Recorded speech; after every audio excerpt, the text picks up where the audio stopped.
The saga over live cattle exports has been revived with a surprise announcement from Jakarta overnight. The Indonesian Agriculture Minister has confirmed his country will nearly halve its imports next year. Some in the industry see it as payback for Australia's export ban in June in the wake of a Four Corners expose on cruelty in Indonesian abattoirs. But others urge against jumping to conclusions and are hoping Indonesian authorities will be flexible. Peter McCutcheon reports.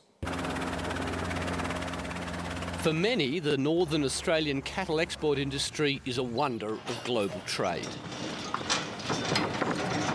Australia has the land and the cattle, and Indonesia has the market. But such an arrangement is subject in both countries to political whim. Indonesia's decision to slash its live cattle import quotas next year by nearly a half wasn't expected. We knew that the Indonesians have a program to be self-sustainable in beef and that they were reducing a number of permits, but the size of the reduction was a bit surprising. But the development inevitably raises questions about the political whims of the Gillard government.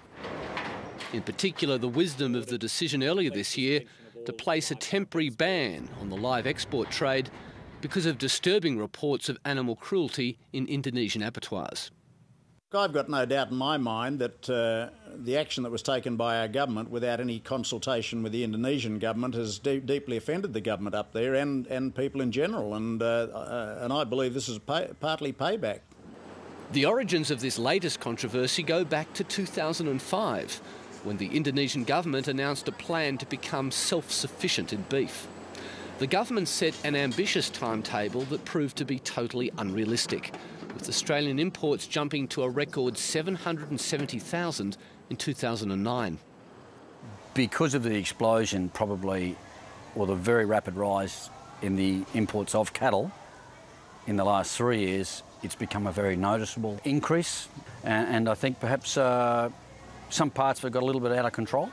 There was a domestic backlash, with claims the Australian imports could destroy the livelihoods of the 4 million local cattle producers on small farms across the archipelago. The government must deal with these people because we're talking about people living in the villages, and there are problems like poverty and the difficulties that flow from it.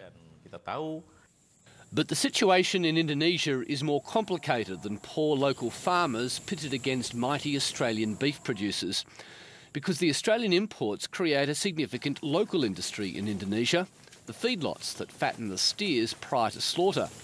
And that's one of the reasons why the Australian Cattlemen's Association believes the situation is salvageable.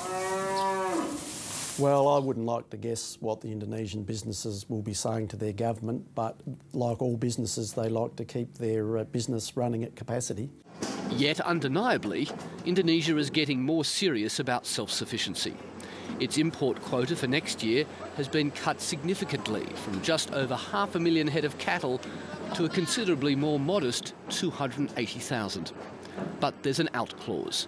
Indonesia in the past has shown some flexibility with import quotas. I think the Australian industry should take comfort from the fact that the Indonesian Trade Minister has said that he'll keep an eye on beef prices, and if they start to rise, he will issue additional permits. So that's got to be comforting to the industry.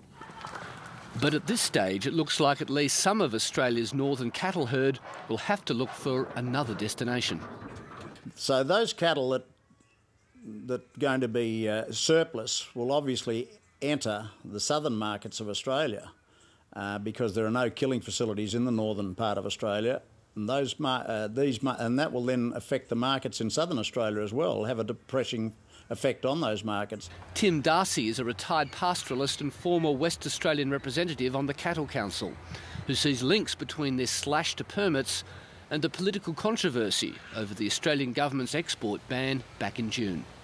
Absolutely. I've got no doubt in my mind that this is just a flow-on effect from the action that was taken by our government, and the unfortunate part about it is that how you can explain why a government would take the action it took without actually consulting the trading partner. It's a theme taken up today by opposition leader Tony Abbott.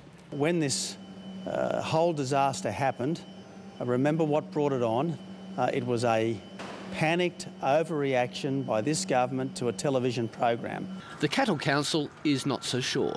The Indonesians were upset by the way that the ban was enforced, the suspension was enforced, and they said so at the time, but I don't believe that this announcement of quota is anything to do with that. A reduction in Indonesian import permits, it's argued, was always on the cards. But the size of the cut is a warning to an industry so reliant on just one market. Well, I think the community's more surprised than the industry because industry was aware of the Indonesians' program, and industry's been out there very actively looking for other markets and developing other markets.